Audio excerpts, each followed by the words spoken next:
I am Harry. I'm one of the trustees at Its Time, and I lost my dad when I was 16 years old. I'm now 35. I'm experiencing grief in a slightly new way after having my own child last year, and it's coming up to her first birthday. And I have recently returned from 3 months delayed paternity leave, where we as a family, my wife and daughter, spent some time overseas, and it was amazing spending so much quality time together, especially through so much of her key development phases, such as learning to walk and speaking and eating and throwing food everywhere. And when we were away, a good friend of ours asked a question completely out of the blue about how it was impacting me personally, and whether I was healing after losing my dad, which was nearly 20 years ago.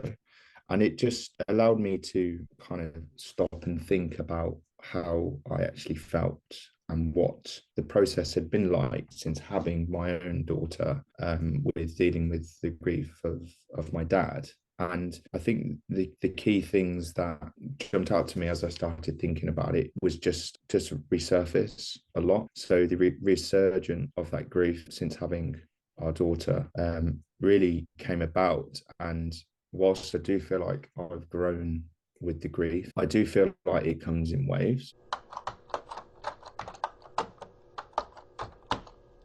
Since having our daughter, I think I'm experiencing grief in a whole new level. I'm experiencing things for the new time of thinking, I wonder what my dad would have done when he had a 1 year old or a 6 month old. And I wonder what he used to do with us at the weekends and how he used to juggle work.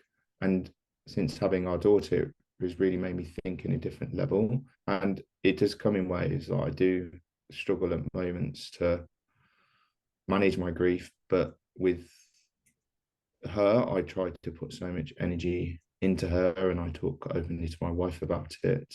And I ask questions. I ask my mom, and she, tells me little stories and things from when I was a little boy, of how dad used to be, which really helps with managing those waves of grief when they come. Interesting to draw on that. It just make you very curious, inquisitive to be like you always, because he's now he's a grandparent as well as a dad to your child.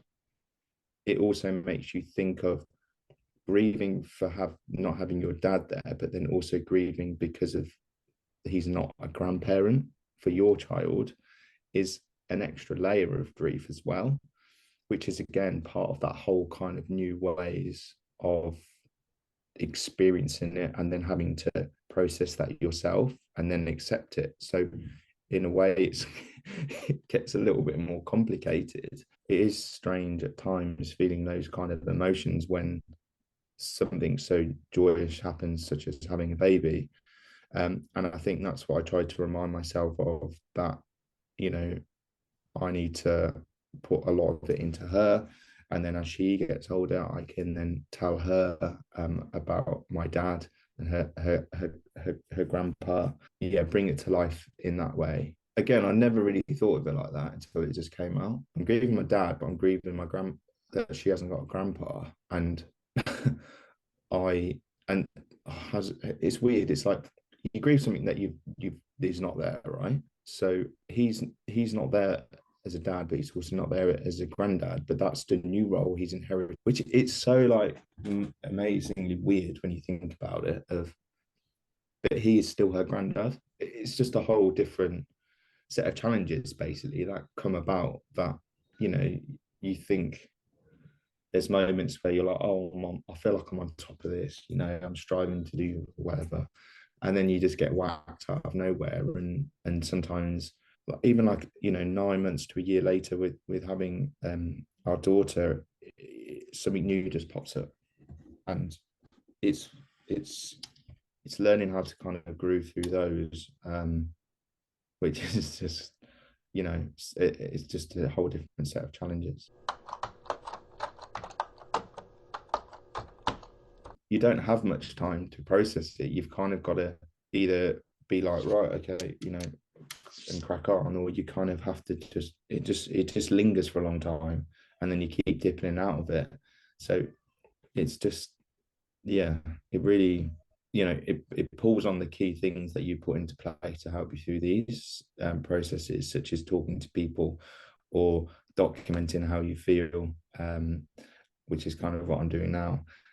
Talking to people that knew him as a parent, you might be his friends and stuff, but it's all about for me, like living in the moment, taking each day as it comes, giving everything to my wife and daughter, and keeping his name alive. Though I'm not gonna like, I will name my daughter to, you know, see him where we have a tree and where we go and celebrate him. Like definitely not gonna hide it from that. Again, I'm 20 years on from losing my dad, and you kind of don't write the word dad. So you don't write birthday cards and Father's Day cards, and Christmas cards.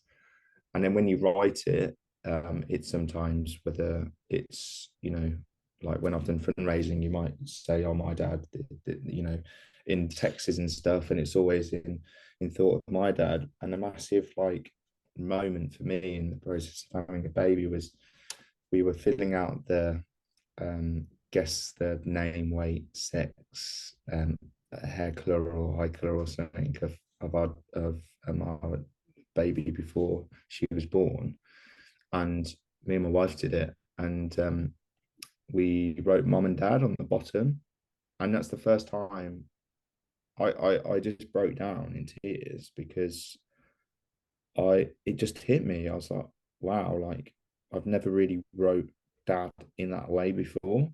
It was for such a happy kind of exciting moments that were going to come up.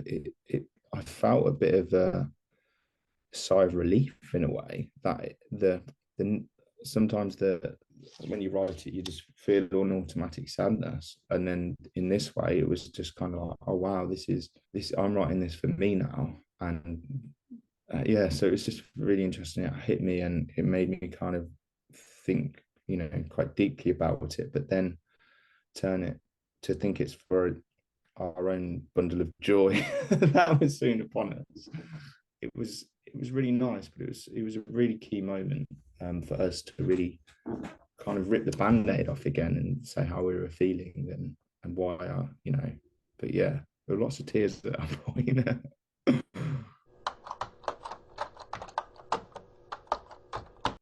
Carrying on things as being a parent and wanting to carry on things that used to remind me of what he used to do. He was so devoted. It was literally like he would be on the side of the football pitch and take us everywhere at the weekends, and that's all that I want to do for our daughter.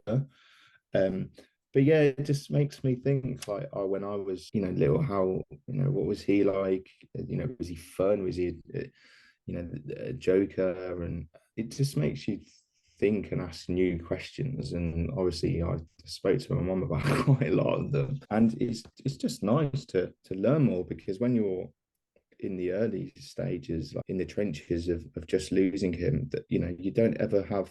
Obviously, that wasn't part of my life at that point. I was kind of just trying to get through each day as it came. But to have this whole curious way to ask about him and think about him is really, it's really nice. It it's a good distraction from the fact that rawly you just fucking want them to be there. The distraction to get you past that into kind of controlling those feelings of missing them and wanting them there so badly. Yeah, just to give the raw side of it, like, I think the main things that helps during the whole the whole time of having our daughter is talking to my wife, being honest about feelings and what I felt at the time and how I got to that point, and that obviously helped me then get over it in a way and be able to process it, I should say.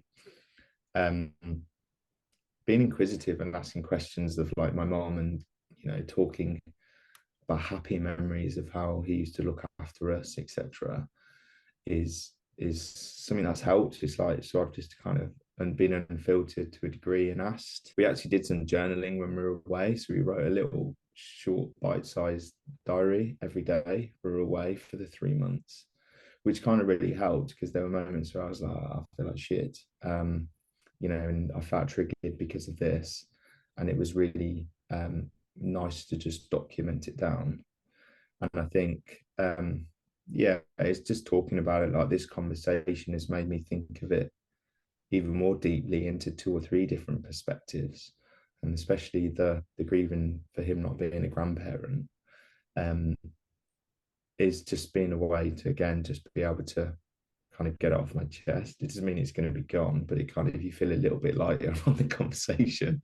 And sharing the story is what we obviously do a lot as charities to build our community. It's like the importance of doing that and how it can hopefully help and connect with others to be able to start new conversations with them. So yeah, there's a few things that I've done and spoke openly to others about. So all or nothing kind of person, like with someone asking a simple question, made me think about it. And then with my mindset and the role I have in the charity, I was like, how can I look after myself by writing an article and getting a bit of it out, but then also B, how can we use it for the charity to share the different perspective and experiences that I've personally experienced, because we pride and build ourselves on lived experiences. And then also how can it maybe connect with, and how can other people maybe just read it, even if it's one person reads it and thinks, oh wow, like that's interesting and stuff. Because the process is with that 16 to 30-year-old bracket is that when they're my age, so 35, and I lost my dad when I was 16. I still lost my dad when I was 16, even if I was 18 or 35 or 40. And it's just the different experiences that come out when you get to certain moments in your life. And I've always tried to explain it as the pressure cooker years in that time spell. But things obviously pop up here, there, and everywhere. So yeah, it's super interesting.